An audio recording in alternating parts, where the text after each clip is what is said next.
when I arrived here, I always dreamed of like studying in an American university. Oh my gosh, I'm crying. I'm No, sorry. it's okay. You're making me cry too. It wasn't a plan because I was thinking like that's impossible for me to do that. Like because I was very limited financially and I don't know anyone. I just manifested it. I just wished it. I just hoped it. When like 2018, I remember I already knew like this guy, now my husband, is an amazing person. I told him to bring me to USC just to take a picture. I posted it on Facebook like, oh, I want to go into school. And then now it's here. I'm crying. Oh my God, I'm so sorry. No, it's okay. It's like tears of joy. Shoot. You know? It is. Yeah. We are heroes and dreamers. We are restless believers, stronger than ever. Never say never. Don't look back now. Don't look back now. Oh, I also have one more thing about Meg, just to add. So Meg and I used to be enemies, or Sisters and brothers, finding our place and running the race. We'll take our chance and seize the moment. Hold on tight and don't let go of all your hopes and dreams that light the way. Ladies and gentlemen, it's a wrap. Woo! Hi, everyone. Welcome to another episode here at All Abroad Podcast. And here with me today is my friend Meg. Meg, how are you doing today? I'm doing well. I just had my hair cut by my I noticed. stylist. You look like you look a little bit like Tinkerbell. No, I'm just joking. You and I have been busy this past week, and I'm actually very proud of you for being at all the events that we were at this weekend. So tell our viewers and our listeners, what have we done this last week? Yeah, I can't believe I was out in 2 days in a row. Imagine that. Being an introvert, I feel like a little anxious with the thought of having to network, but at the same time, it's something I promise to work on, is to come out of my shell, my shell more. So this weekend we went to a holiday benefit concert for SIPA with Kumu. Shout out to the Kumu USA team. Yes. And then the next day, we participated in the Pearl Festival in Long Beach. That was so fun. It's like 2 days in a row. Who's that? I know. Who are you? I don't even know you, Meg. Usually Meg's like 7:00. I'm asleep. Like I'm FaceTiming Meg, and her head's already like in the pillow. But so I'm very proud of you for for being out and about with me, because I know I'm always out and about because I take one for the team a lot. So I'm proud of you. And speaking of Parol Festival, we played some fun games with the audience at the Parol Festival. So I can't wait to get that edited and release the footage for an exclusive YouTube content. So if you guys are listening to us right now, we also have a YouTube channel. So if you're listening on, let's say, Apple Podcasts, Google Podcasts, or maybe you're on Spotify right now. Yeah. Whatever podcast you're listening to, we also have a YouTube channel because we just decided that we're going to put faces into these voices, right? And so sometimes we often release exclusive footage of just things we're doing that we can't really turn into an audio podcast because you have to see it. Like in the maybe 11 years that I've lived here. Meg, how long have you lived in Los Angeles? Since 2004, so almost 20 years. Yeah, so almost, maybe 18, 17 years of you living in LA. I and Meg have never been to historic Filipino town, if you can believe it. So we learned a lot by visiting it. It was really a really hot day, so we didn't get to do as much as we wanted to because we were both getting like irritated by being so hot outside. But you guys have to see that on the YouTube channel. We kind of explored as much as we can. We ate at a local restaurant. We showed you the big mural at the historic Filipino town. What was the name of that park again? Unidad Park.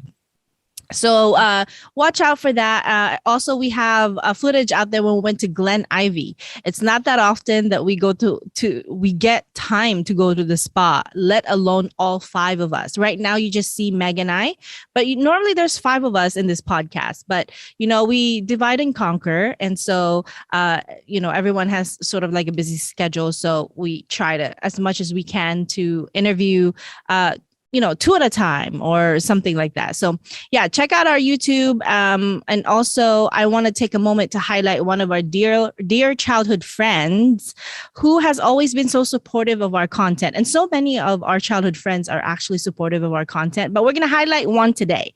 And I'm looking forward to highlight more of our friends. So Meg, I'm just going to give you the pleasure of saying who we're highlighting today. We are highlighting Chloe Bateros. Yes, Chloe is actually in Canada, Vancouver, I think, actually. And so she commented on our interview with Rafe Tutenko, who's actually Meg's cousin, fashion designer in New York City. Chloe commented, "Another great interview. Thanks for this inspiring content, mi amigas," in which we replied by giving her a shout out on our Instagram. And she said, "Proud of the great work you are doing here and all abroad and cheering you on always." So shout out to you, Chloe. So Meg and I are very excited about our next guest, actually. So for all of you guys listening, be sure to leave a comment or a review for our podcast or our YouTube channel, so we can also feature you in the next episodes. So I'm going to I'm going to introduce our next guest, actually. You guys ready? Meg, are you ready? I'm excited. I'm so excited. I can't wait to learn more about her and her journey, what the future brings for her. Yes, I love it. So here goes. Our guest is a proud transgender immigrant from the Philippines. She is currently the Workforce Development Program Manager for the Transgender Health Program of St. John's Well Child and Family Center, a Los Angeles-based nonprofit healthcare institution that serves more than 3,500 transgender and non-binary individuals all over the West Coast. She is also a consultant and member of a community advisory board at Brown University School of Public Health, investigating HIV risk, alcohol use, and stigma among trans women of color across the country using a community-based participatory research model. She serves as a council member to the Transgender Advisory Council of the City of Los Angeles, advising the mayor and other elected officials in key issues that face the transgender community. Before moving to the United States in 2018, she earned a bachelor's degree in consular and diplomatic affairs in the fall of 2015, making her a first-generation college graduate in the family. Yay! Wow, that deserves an applause. While finishing her degree, she committed herself to grassroots community organizing with the goal of reducing health disparities among minority communities in the Philippines. In 2012, she helped mobilize campaigns about the importance of women's health by volunteering for Akbayan, a progressive political organization who championed the passing of the Responsible Parenthood and Reproductive Health Act of 2012. She also served as the national vice chairperson of the Student Council Alliance of the Philippines, leading national efforts of LGBTQIA+ students and youth, highlighting the importance of sexual health. This allowed her organization to help hundreds of Filipinos living with HIV get the proper care they need. She understood early on that through health equity and healing justice, it is possible to create a thriving and resilient community. She plans to start working on her Master of Public Health degree at the University of Southern California, and she looks forward to taking on leadership roles for healthcare organizations in Los Angeles. She aims to take part in the elimination of health disparities in underserved communities by completely integrating trans-specific and culturally responsive practices in providing effective overall care. Wow! Without further ado, let's welcome our special guest for today, Carla Ibarra. Hi.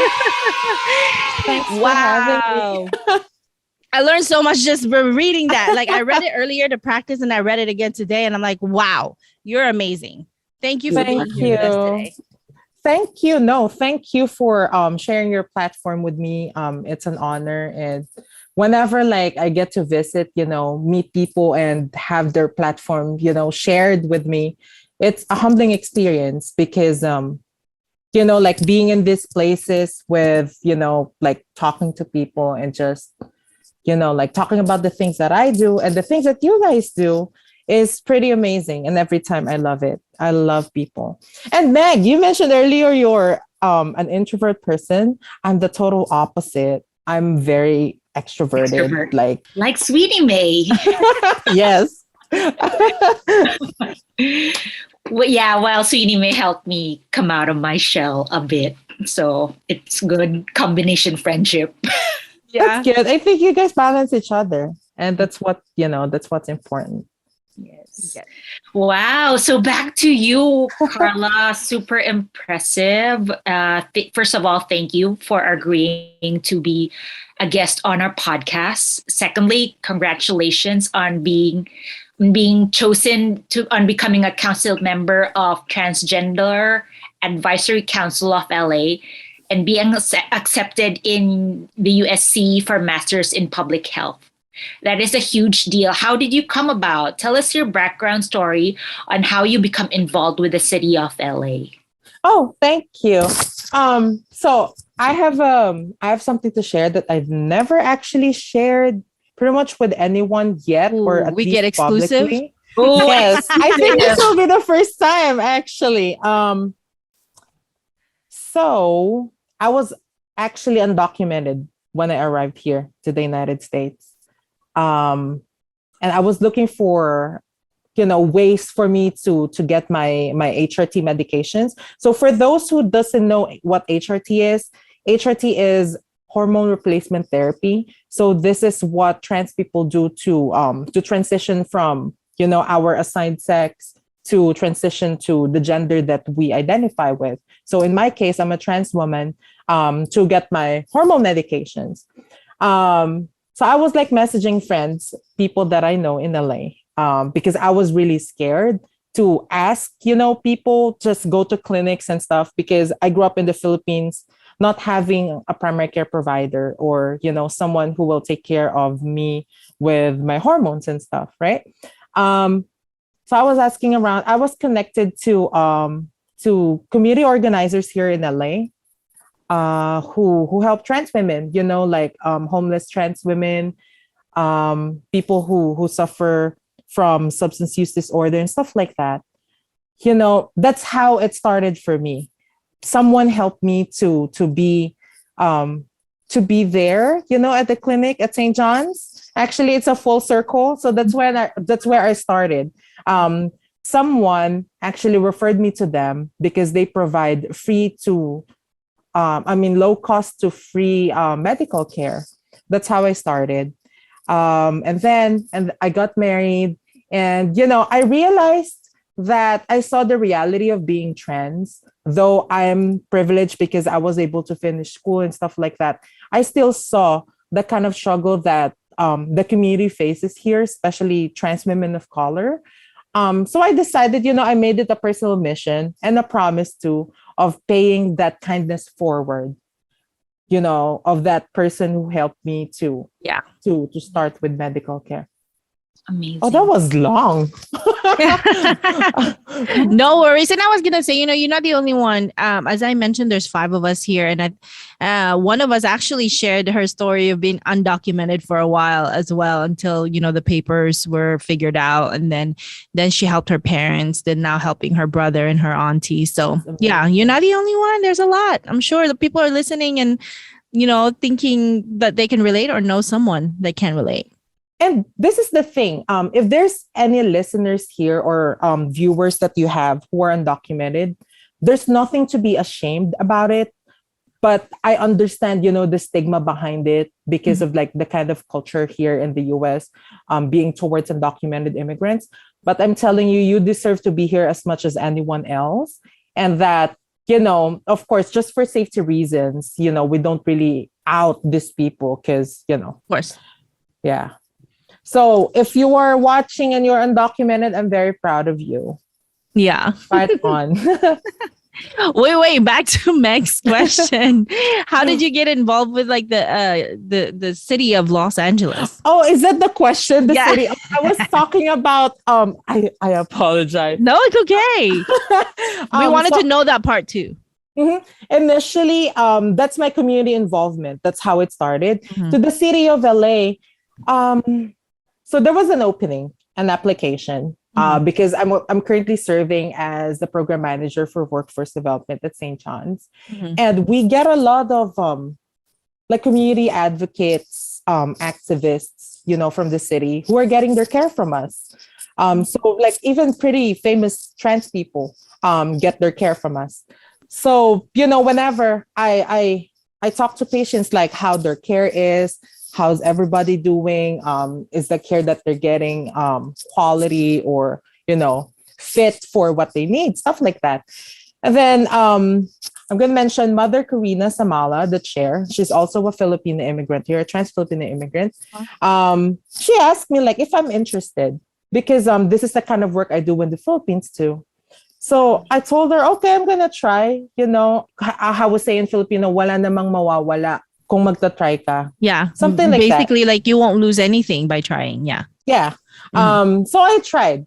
But I was telling her like, mother, like I call her mother, like I don't want to be in like with your influence. I don't want to be like handpicked for that, because I don't like things handed to me like that, especially in things like this. We wanna have a representative who has the experience. And then so I applied. That was around August. Just out of like curiosity and fun, really, to be honest. And of course that wanting to widen my reach, as an activist here Right. in LA. I got the email. It was a panel selection. I was accepted to the board, and I'm the youngest to Wow. ever hold the seat. Yeah, so that's how it started. I'm like, it's still up to this day. I'm telling you both, I still haven't Digested it, processed it. fully. Yeah. I don't know. It's just surreal. It's amazing, to be able to take on that role. Yeah. And lastly, with that getting in the council, it's nice to feel that, it's nice to be seen and be understood and be heard by people who understand, the struggles of being trans, because it gives me and other people the permission, especially who are non-native English speakers here in the US, to keep moving forward, to keep occupying spaces that most people will tell us that we don't deserve to be at. But I'm telling you, just keep having that audacity to, I want to be there. I'm going to do it. And Yeah. the rest will follow. And that attitude, there's you won't lose anything for trying, especially if it's something you're interested in, that's the first thing. And that's great. How long has that, what do you call it? An advisory board? Is that the official name for that? Transgender Advisory Council. Council. How long has that been around? It's been established since the early 2010s, I believe. Mhm. In an effort to address, trans-specific issues in the city, because around more than 1/3 of the population, of the homeless population here in Los Angeles, are trans and gender non-binary identifying people. So we recognize that there's really a need for us to have that kind of council who will represent the plight of trans people.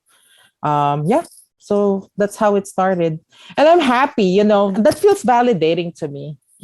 Because I'm suffering from imposter syndrome even before. I feel like whenever I achieve things, I'm faking it. I feel like I'm a fraud all the time. I'm hard on myself, like, oh girl, like like, up until when are you gonna do, or like are you gonna keep lying to yourself that you're doing something? But it's nice, it's very validating and reaffirming that these actual institutions see me that's fitting to be, to be on the seat with them. So, Carla, with all these leadership roles you are taking on, what would you say is the most important mission for you in the coming year? I think not only for the coming year, but I've made this as a lifetime or lifelong commitment for me.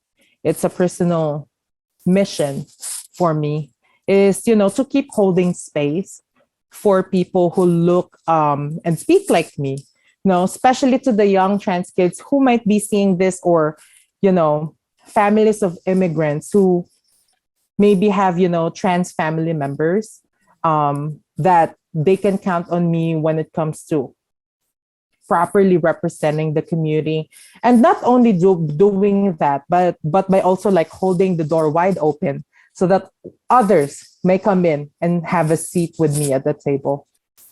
Yeah, That's my commitment. I love that.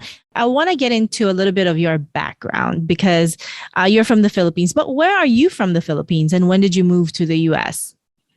So I was born and raised from Parañaque City in Metro Manila. So it's close to the airport. I moved to the United States in November of 2018. Yeah. So it's pretty recent, actually. Just 3 years ago. Wow. And were you also active with the LGBTQIA plus community there? Yes. In the Philippines? I was very active. As soon as I actually started college, I started volunteering and, joining organizations in and out of the university. And also, because that's around the time that I came out too as a trans person. So, like I was in a Catholic university and, seeing that I wasn't allowed to, like the guards will follow me. I wasn't allowed to be in restrooms.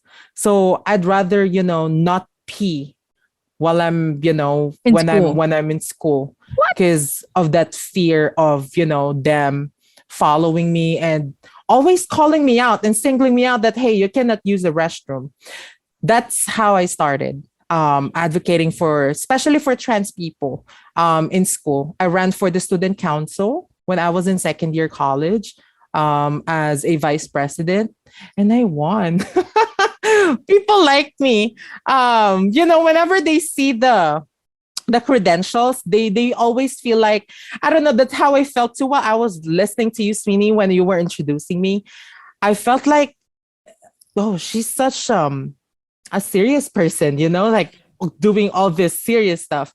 But in reality, no, like I'm very fun. Yeah. I speak the language. Those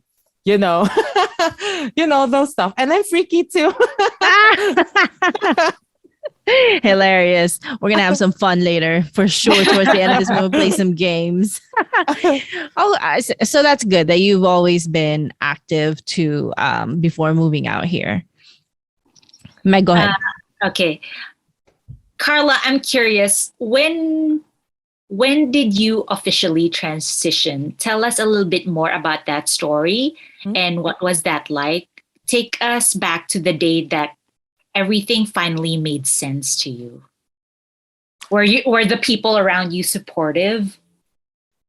So I will answer the first part of the question first. Like, okay. When did it all like finally make sense?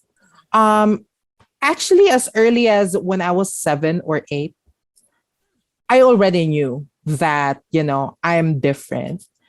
I've been knowing. And then, we have different types of transitioning, just to for the information of the viewers. It's not only physical, but also personal. Yes. The internal internalizing of the transitioning, right? Even though I was still presenting male, I started when I was in first year high school. Like I knew that day will come when I will be fully embracing, my womanhood. So what I did, that's how I started with, actualizing myself. What I did, I strived hard to perform really well in school, to try to compensate, my difference, so that, when people who are important to me find out that I am not what they think I am, they will be accepting of it. But now I do not advise it to anyone. You do not compensate for your difference to other people. Yeah. You do not do that. But because, I was raised in that kind of environment, it's a defense mechanism and a safety measure So for you're myself. saying like to compensate for you being different and feeling different and maybe people feeling uncomfortable you being different. You were kind of like, let's say, an A student. Yes. Just so if they say, "Oh, she's ganon." Mhm. But that's okay because she's an A student. Like you thought that was how you had to do it. That's how exactly it was in my family. Mhm. My mom will always talk about me before, though. I will show this to my mom and she will see this. I love you, mother. But before, she will talk about me to her friends that, oh, there's always even though my son is gay, or even though he's effeminate, like he's really doing well in school. Like I graduated valedictorian in high school from a public high school. And, I was in 100% scholarship in college. So it's really a part of all the plan. But it was very traumatic to me.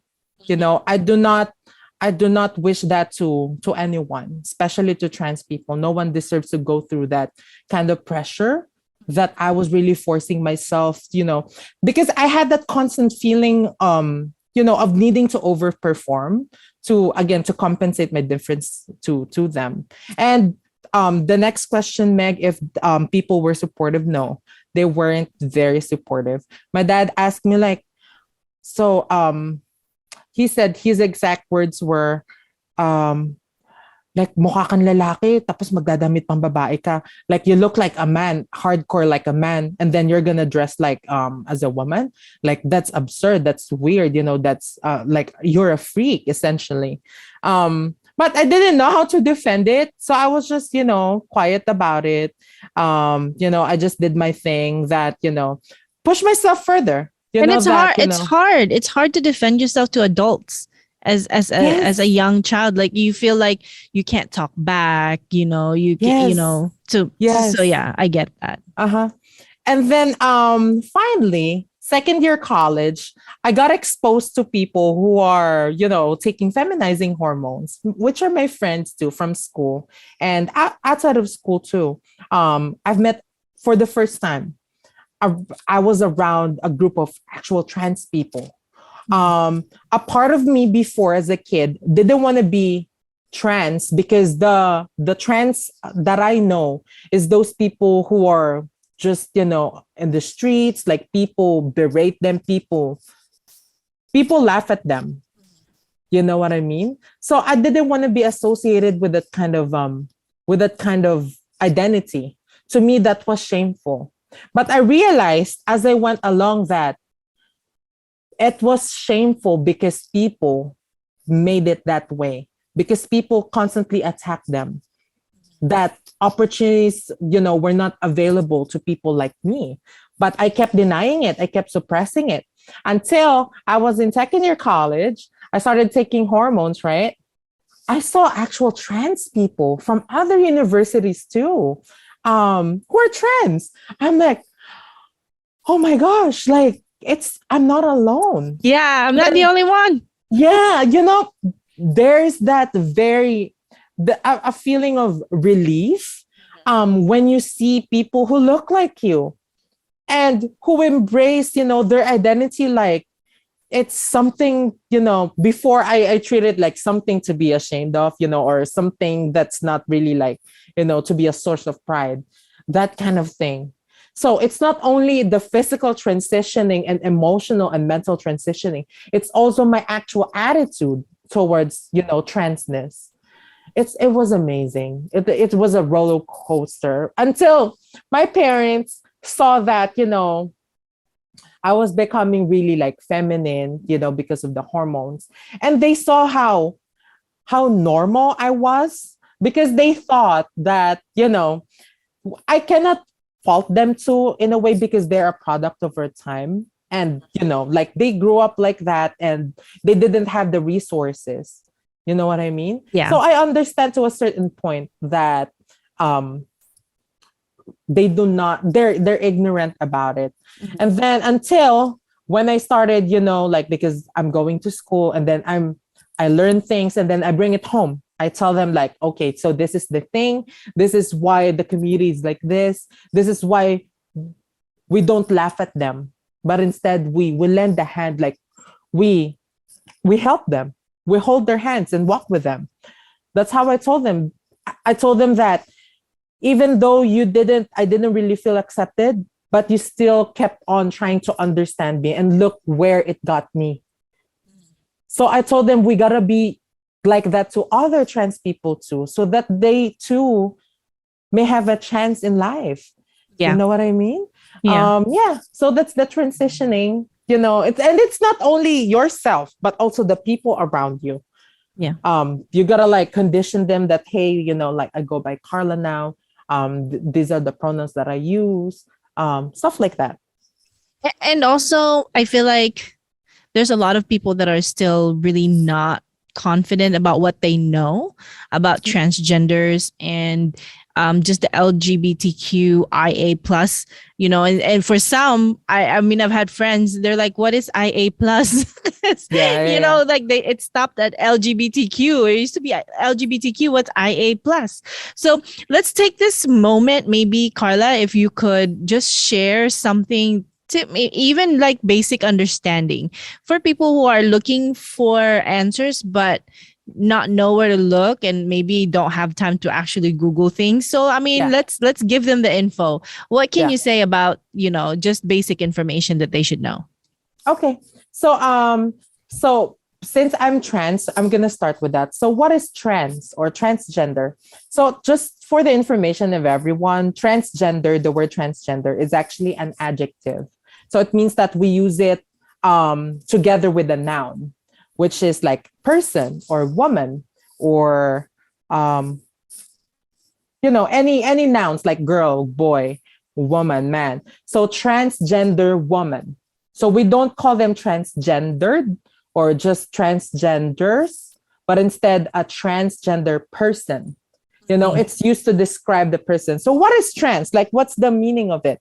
So trans, the word trans or transgender means that a person is born with a particular assigned sex, but their gender identity, their personal identification doesn't conform with the sex that they were assigned at birth. So for example, me, I was assigned male at birth. My birth certificate was M because of the the external part, the genitalia.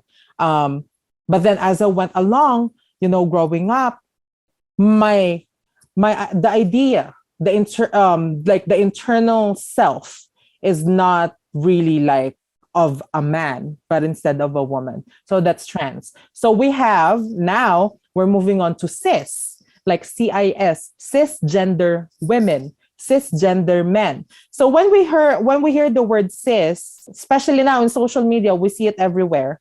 Is it Cis- SIS or SYS? I don't even know. You're teaching me something. CIS. Oh, see, I'm so wrong. Cisgender people. Okay. Cisgender means you are born of a particular sex and your gender identity conforms with it. Just like you, Sweeney. So you're a cisgender woman because you were born a female and your identification to yourself is a woman or a female person. There you go. So that's really it. What's that? The IA plus. There you go.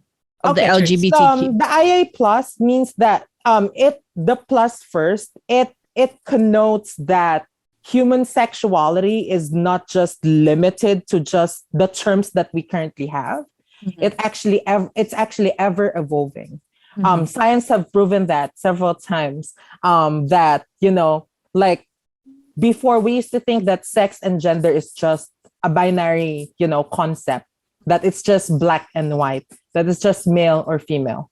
But as we went along, as science advances, as we learn more about human psychology and sexuality, we realize and we discover that damn, like people do actually exist in, you know, in in different hues, you know, in terms of color, not just red, not just yellow. Sometimes they're orange, you know, sometimes they're teal, sometimes they're, you know, a mix of everything. So that's Everything in why you have between. the yeah, that's why you have the plus. So that shows that, you know, it can actually, there can actually be more to it. The I is actually intersex. It stands for intersex. So these are people who were born with both the parts of a female and a male figure. Um, it is actually approximately like a very small percentage of the human population is actually intersex. I know people who are intersex. So these people exist. Isn't So there just another like that. term? Isn't there another term for that when they're born with both genitals? Uh-huh. It's the Hermaphrodite. term that Oh yeah. the term that they used to use, hermaphrodite.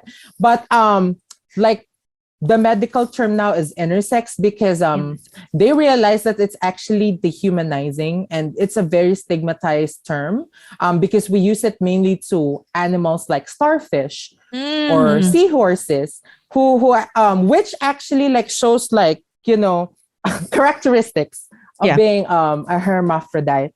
What else? The A, it stands for asexual. Like some people do not really have like romantic attraction at all. And it is in fact gender identity. Oh, you So know, see, I'm learning something because mhm. I didn't know And that. Sweeney, I think this is actually not a common knowledge at all. Even when I stumbled upon this one, I was surprised too. And I realized I was analyzing myself as a trans person. Damn, it's right. It's true that trans people like myself develop our sense of identity the same rate as regular cis people, straight people like yourself. So when you realize that you like boys, Sweeney, when you were like in kindergarten or grade school, that's when we also realize that we're attracted to who we are attracted to and the kind of identity that we have. Does that make sense? Yeah. And when I stumble about upon that research, I'm like, oh my God, that's true. Because I remember the first attraction I had when I was in grade two, I think. Like there's this classmate I had, and he's a friend. He's still a friend today. And I told him now that, you know, you were my childhood crush. I told him, and he was laughing. So it's the same with hetero kids. Yeah. I'm gonna So put that's Meg on what the it spotlight. is. Is that true for you, Meg? Did you realize in grade school? Yeah. Yeah. But Yeah. maybe is it because maybe it still confused you or something that you Yeah, couldn't. we were kids. Yeah, I could change or Yeah. Mhm. Mhm. yeah. Yeah. Oh, Interesting. and there's a thing too. Like gender is fluid. You know, Gender some of fluid. it actually, some people do not even exhibit the symptoms, a lack of a better word, the symptoms of being, let's say, trans, not until like they're like in their later life, you know. There are a lot of like elderly now who are coming out as trans people. Because you gotta understand too that aside from personal attributes to, you know, like your identity, the cultural aspects plays a very big role too. That, you know, a part of your brain or mind just blocks the idea of entertaining the fact that you might be trans. That's why people just realize it later in life. So, you know, these are the things that, you know, the realities of, you know, human sexuality. And I hope that people who are watching are learning. And I'll be happy to be a resource person if I didn't answer any of the questions that they might have. Feel free to comment the questions, and then Sweeney will forward it to me, and I'll be happy to answer those questions. So tell us about the documentary that you were a part of called Power of Kindness with Lady Gaga. How did that transpire? You know that one? Oh, that's amazing. Now it takes me back to the experience. First and foremost, Lady Gaga was amazing. Like she's really down to earth. I shared lunch with her. We kikied a lot for that 3 days. We were talking like very personal stuff. Like I asked her, like, do you ever take Uber? Stuff like that. Was it one-on-one time with you and Lady Gaga, or a lot of We people? had that. We had that. Wow. Yeah. Like we were sitting together during lunchtime on set. So we got the chance to, had the very small talks and stuff like that. Unfortunately, we were not allowed to use our phones to course take not. pictures. Yeah. So, my boss initially, my director at St. John's, she was sent an invitation, like if she might know any person who are advocates for the community and stuff like that, who can talk about, their journeys with kindness and mental health. Um, I love my boss. She reached out to me, Carla. Like I thought about you. Maybe you want to give it a try if you have the time. I'm like, yeah, sure. Whenever there's a chance for me to share my advocacy to people, I do it. Just like this one. So I did it. Because in the invitation they didn't talk about Lady Gaga. They only said we will be filming it, for 3 days and stuff like that. I thought it's just a regular commercial or ad for Facebook and stuff like that. But I knew it was in partnership with Facebook.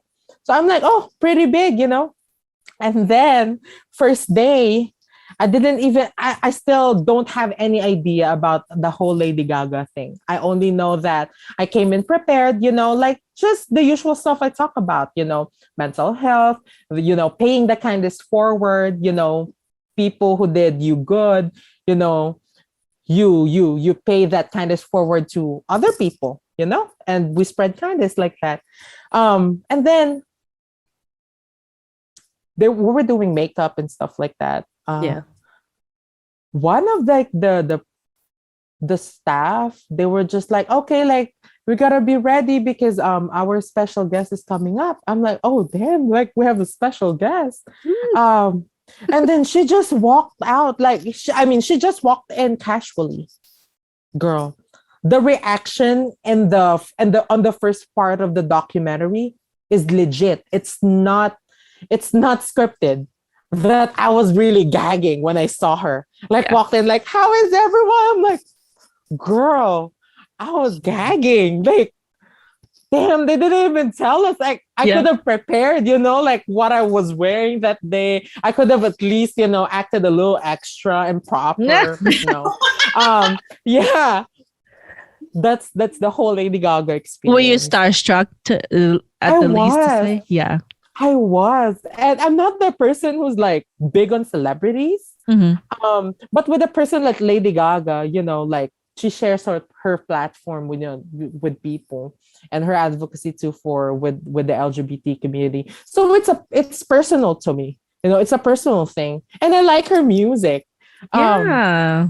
I'm like, Lady Gaga initially too. I doubted that. Is that really Lady Gaga? But yeah, like I saw that people came in with the Born This Way Foundation t-shirts. I'm like, damn, like this is for real. Like this is happening. Because I was just gonna say, did you recognize her? Because I don't think I'd recognize her if she just walked by. She looks different in person. She's so short. You know what? A lot of the stars are super short. Let me take that back. Not super short, but shorter than you think. Yeah, I was surprised because I was thinking like she might be around my height, Mm-hmm. But no, she's shorter than you. Yeah, like shorter than me. Well, what's your height? What's your height? I'm 5'6", 5'6", 5'7". I even made the remark to her that I thought you were gonna be taller, and she told me the exact words, Lady Gaga. She told me, "Girl, this is where the 10-inch heels come to play," because she was wearing those like big platform, big shoes, stuff like that. Yeah, that's the whole experience. And she donated money to St. John's. Like she let us choose after the filming. We were crying, like, and it wasn't shown in the documentary. It was cut, but like people were crying because it really felt, well, it was legit, as an experience, aside from being Lady Gaga, but the way they They facilitated the whole thing. We had therapists on site, like to properly, when people get triggered, or when people need like crisis counseling and stuff like that, because we talked about things that could be triggering to a lot of people. So we had therapists on site. So it was legit like that. It was amazing. She asked every one of us, like, do you have any specific organization that do help underserved communities that you want to donate, and it's going to be under your name? I was gagging, girl. I was really gagging. Of course, it's St. John's. Like, St. John's helped me, and Of it's course. a full circle. I'm now working there, and we could really use the funds, to help more people get their proper care from us. Yeah, so it was a really amazing experience. And I think one of the most memorable life experiences I had. Girl, yeah. I mean, they set you up real good though, because that's you didn't know she was coming, and then the way she entered, I mean, I can tell probably just emotional at that point because of the surprise and everything. That's amazing. And my favorite story that Lady Gaga tells over and over is when an ex-boyfriend of hers told her something like, you will never be anything, and then she turns around and tells him, one day you're gonna be in coffee shops and you're gonna hear my song, something like that. Every person, celebrity, big shot or whatever, they all have their own struggles. That's true. And I think I want to echo that, Sweeney, to all the viewers too and listeners, that there's lesson to that people will tell you that you can't do it. People will tell you that you can't be here or you can't sit with us, but do it anyway. There's nothing more amazing, Satisfying. and satisfying Mm-hmm. to prove yourself first and foremost, to prove yourself that you can do a lot better, and secondly, like, to prove those people that they're wrong Yeah. for treating you like that. And this goes to all immigrants, to all people of color here in the US, to my fellow Filipinos here. People will tell you that the way we speak is funny, the way we eat our food is disgusting or weird or whatever. But do it anyway, because we're winning, honey. Like, we're here, and we're conquering spaces, and we will not go away. Filipinos will be here. and I hear you. And there was a time where our accent is something to be ashamed of, something people made fun of, our food and everything. But look, Spider-Man just came out. I haven't seen it yet, so don't give me any spoilers, because I think you've seen it. But I know all about the Filipino Lola and how everyone's talking about it. And I've seen posts from people saying, this is a proof that you put something Filipino in there, and Filipinos will come in droves to support it. So, there was a time when Balut was ill, but next thing you know, it's on Fear Factor. Now everyone wants to try it, or, so, there'll come a time that, or your time will come. There'll come a time that your time will come. There you go. Yeah.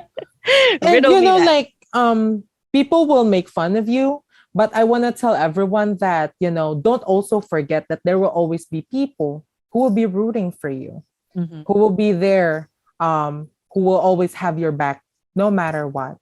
And I think, that's the beauty of, being a minority here, because people expect us to always keep failing and stuff like that, but not anymore. Yeah, no. It will only get better. Yeah, and if no one's rooting for you right now, it's just you probably just haven't found your community. So hey, leave that circle and find another circle. That's all it is. Don't give up on yourself, right? That's so true. My next question to you is, how do you feel about the pace in which the society is in when it comes to learning the acceptance of the LGBTQIA plus community? Wait, but before you answer that, I'd like to take a quick pause for an ad. Need to send money to the Philippines? We've got just the app for you. Download the SendWave app now, available on Google Play or Apple Store. You can send money to your loved ones in the Philippines without paying any fees. The recipient will receive their money through their GCash, any major bank accounts, or to any partnered cash pickup locations.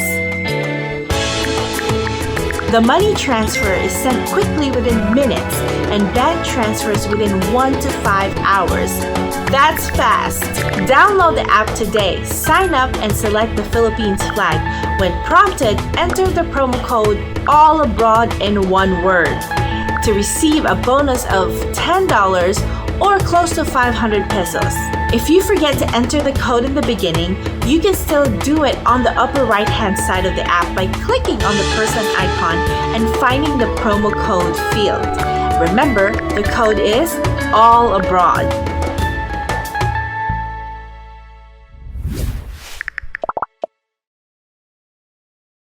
So let me repeat that question. How do you feel about the pace in which the society is in when it comes to learning the acceptance of LGBTQIA plus community? In a nutshell, there's still a lot of things that needs to be done, like a lot. The fact that, not only for the LGBT community, but for every minority that this country has. The fact that we're still talking about whether women are in charge of their bodies or not. The fact that we are still debating whether the vaccines are effective or not. So these things, there's still a lot of things that need to be done. But specifically for the LGBT community, we're getting there though. We've made a lot of progress in the last 5-10 years. In 2015, federally, was it 2015?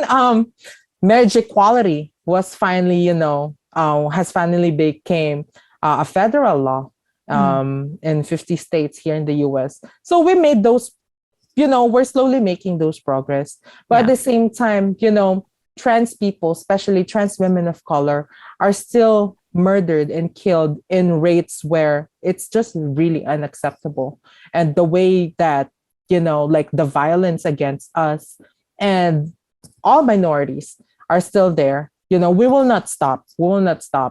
But again, like we're getting there, just baby steps, but we'll surely, get there where like we'll get to a place where we'll get to enjoy and live life here in the US without the fear of being persecuted, being oppressed, and other stuff, all the good stuff. What opportunities and challenges do you foresee in the public office being Filipino descent and transgender? First, the opportunity. Opportunity to, for sure, inspire more people. Because I'm not just a Filipino. I am an actual immigrant who was born and raised back home, back in the Philippines. So I carry that experience with me and bring it here. So that's an opportunity to, aside from inspiring actual Filipino kids and immigrants here, the fact that you see someone who look like you, that's big deal. Another opportunity is that, I have an experience that no one else have in the council. So that for sure is something like, for them to hopefully, learn a lot of things about the Filipino culture, the trans Filipino culture and stuff like that. Challenge for sure is always, constantly there's still that expectation that we got to prove something to them because we're immigrants. So I'm anticipating that we will hear, microaggressions because I have an accent or because I'm young or because I'm trans. So for sure, those are the things that I know will be there along the way. But yeah, I'm very excited overall with the opportunity. And I'm only looking forward. I'm officially starting with them on January 2. Wow, nice. Yeah. Well, I want to know, was this all a part of your plan? Because in your recent post on Instagram, you said, and I quote, I'm going to read it. "This is it. This is what I have been manifesting since I moved to Los Angeles. And now it's happening. I got in. I stand on the shoulders of the people who paved this road for me, and I dedicate myself in return to be a part of that legacy by holding the door wide open so that a feat of this kind becomes the norm rather than the exemption. So being a part of the politics, going to the university, was it all a part of the plan? I'm kind of like getting teary-eyed, like hearing you like read that. When I arrived here, I always dreamed of like studying in an American university. Oh my gosh, I'm crying. I'm sorry. It's okay. You're making me cry too. It wasn't a plan because I was thinking like that's impossible for me to do that. Like because I was very limited financially and I don't know anyone. I just manifested it. I just wished it. I just hoped it. When like 2018, I remember I already knew like this guy, now my husband, is an amazing person. I told him to bring me to USC just to take a picture. I posted it on Facebook like, oh, I want to go into school. And then now it's here. I'm crying. Oh my God, I'm so sorry. No, it's okay. It's like tears of joy. Shoot. It is. Yeah. Yeah. So it wasn't a plan. Like the politics thing, it wasn't a plan. All I wanted was to, like someone like me who's an immigrant, who's trans, to not go through the same thing that I went through, that kind of struggle, like that fear of not knowing who to ask, because there's always that fear of they might be like calling immigration on you and stuff like that, So no one deserves to go through what I went through. So I just wanted to help people. That's really it. Like getting all these positions and stuff, like it wasn't a plan. I just want to have like a normal, regular life, but it arrived. And the best way to move forward with it is to grab it. Yeah. Listen, manifesting is real, and even Meg can attest to this. Tell Carla a little bit of the story, even just the Ruby Ibarra thing. Tell her real quick. Me and Sweetie were having brunch a year ago. Was it a year ago? It has to be. And we were having like brainstorming. And I told Sweeney about this Filipina scientist / rapper, Ruby Ibarra. And I didn't know her at the time. I didn't know of her either. And I told Sweeney that, we should interview her because she's so interesting. Scientist by day and rapper by night. So she's like a successful rapper. And I had like on my iPhone notes, like we wrote it down who we were gonna interview. Like it would be cool if we would interview Ruby. And then lo and behold, I saw her a week ago or 2 weeks ago going to this event with Ruby Ibarra.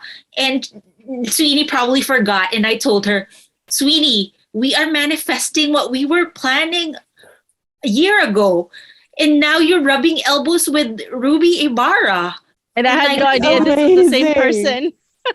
I mean, that's just like one small example. But, a lot of the things that we're doing now is like manifesting itself. When we started this podcast, it was just out of the blue, like, why not? Let's it's an excuse to hang out, for us to see each other, get to know each other. Because I don't know if you know Carla, but Meg and I and the 3 other ladies that are not here right now, but very much a part of this podcast. We've been friends since first grade back in St. Scholastica's Academy in Bacolod City. And so, how many people can say they've been friends with someone for 32 plus years, right? So we thought we were interesting enough to have a podcast. So we just tried it. And for the first season, we talked a lot about us, our childhood, how we were raised, how we were disciplined, the dating life is different, blah, blah, blah. And then for second season, we're interviewing people like yourself, that because we want to highlight Filipinos, immigrants that are here doing big things in all types of industries. You know, we've interviewed someone in the movie industry or Broadway, and then fashion, and then just all kinds. And so we're really happy that you're here sharing your story with us. So manifesting is real, you guys. If you're listening to this and there's something you want to happen, it starts with that desire, and then allow yourself to say it out loud, no matter how impossible. I'm getting teary-eyed. Wait, wait a second. I know. I know. Like, but no matter how impossible and crazy it sounds, just say it anyway. And you never know, who's listening, or the universe and the stars aligning, and one day it's going to happen, and you'll be glad you at least said it out loud, and you can tell yourself one day, like, shoot, I said that, and it's happening. I was telling, interestingly, you mentioned that the power of declaration. I was telling my husband earlier that I still cannot believe about the master's program in USC. I told him that there is really, like, power in words. Just declare it. Just tell yourself, like, oh, I'm going to do this. You may not have a plan right now, but you will be surprised how that path that you're taking is actually leading there to what your heart, like, truly desires. Yeah. It's just amazing. Yeah. I'm an ugly crier. Oh, so am I. So am I. I can't. I'm like Kim Kardashian. Some people just talk and cry. Kat is like that. We had an episode where she like got teary-eyed. She's talking and it just tears are falling. I'm like, that's not possible for me. I'm gonna turn red. I'm gonna make the ugly cry face. I can't do it. Some people pretty cry. So speaking of manifestation, we're gonna do something now that maybe in the future you and I and Meg can look back and say, wow, Carla said that here. So what is left? What's next for you to manifest? Say it out loud. I will graduate with my master's of public health degree from USC in 2 years. You will see me in the city, probably in Congress. Mm. Yes. My husband and I are talking about kids already. Mm-hmm. So we'll see if it's in the cards for us. Then, kids can be annoying, but I'm looking forward to the family life. Currently, we have 3 cats. So that's a good training right there. But I know that kids can be like a handful. Yeah. They talk back, girl. Just kidding. I know. I don't have any kids. I don't. That's yeah. These are the things that I'm manifesting now. Having a healthy, happy family, more success, and of course, like my Filipinos here, keep doing what you're doing.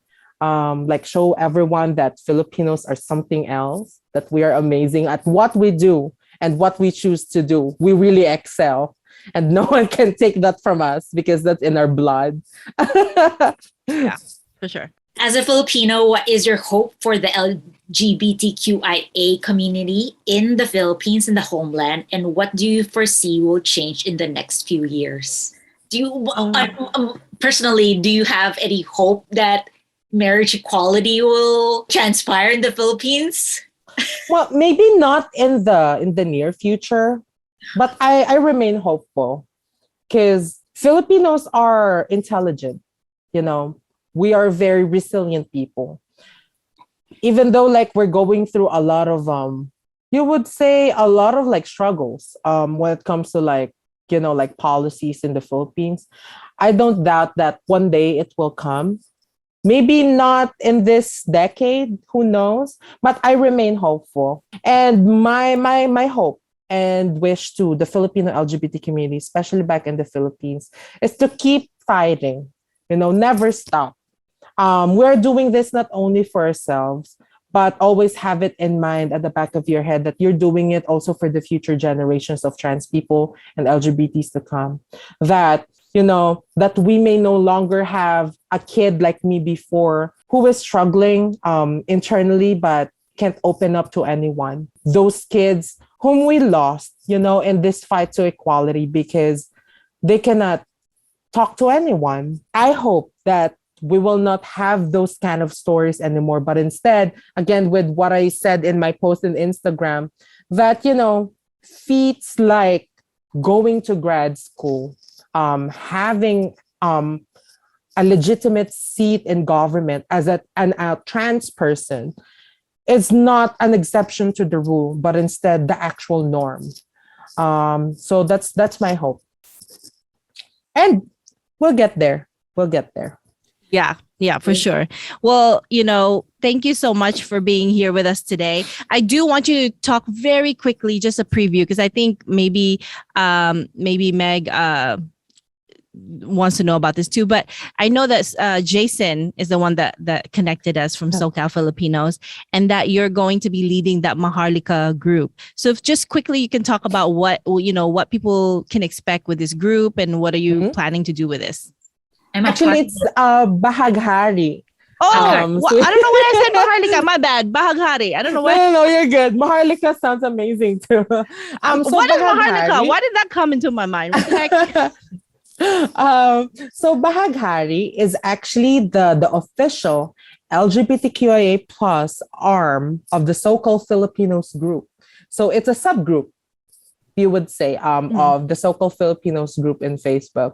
So I'm one of the admins. Jason, you're amazing. So Jason was the one who tapped me to take on, the leadership of the group. So essentially what people can expect, it's actually a group to socialize, to network with fellow Filipino LGBTs. Look forward to that. We also do share resources in the group. We share like successes of LGBTs, especially Filipino LGBTs in film and in all other industries. And at the same time, opportunities, specifically for Filipino LGBTs. So it's really an amazing group. And it's growing by the day. It's already up. Yeah. It's been up. Do you have an Instagram page for that too? Yes, there is. I followed. Okay, Bahaghari.scf in Instagram. Perfect. Because Meg's not on Facebook. Meg, I will add you to the group, Meg. Don't worry. Thank you. I'm looking forward to events, hopefully for the group for next year. Yeah, for sure. Let's hope like this COVID thing goes away. Yes. It really it sucks because we've been wanting to do like actual hardcore in-person events without the fear of like bringing COVID to someone we love or us getting COVID. So that's my hope too, that we do better as, a human race to like just COVID, go away. Yes. Well, thank you for that. And my bad, Jason. Jason's going to kill me. Like, how did you mess up the name? Huh? Sorry. Just too much in my mind. That's it. I have no excuse. But before we let you go, we're going to do a little quick game. So I've been thinking of like what I'm going to call this. So I think I'm going to call this for now, Quick With It. That's the title of the game. And Meg and I will go back and forth asking or, just posing a question to you. And you're just going to say whatever comes to mind very quickly without thinking too much. So I'm going to start and there might be a little lag. So just excuse that. Our editor can edit it so it's quicker. So I'll start. Okay. Ready? I'm ready. Okay. Favorite food? Sinigang. Sunrise or sunset? Sunrise. Last book you read? Introduction to Epidemiology. A song that'll make you dance. Born This Way. Oh, okay. Shout out. Go-to karaoke song. Bakit Ngayon Ka Lang by Ogie Alcacid. Wait. Sample. Bakit ngayon ka lang?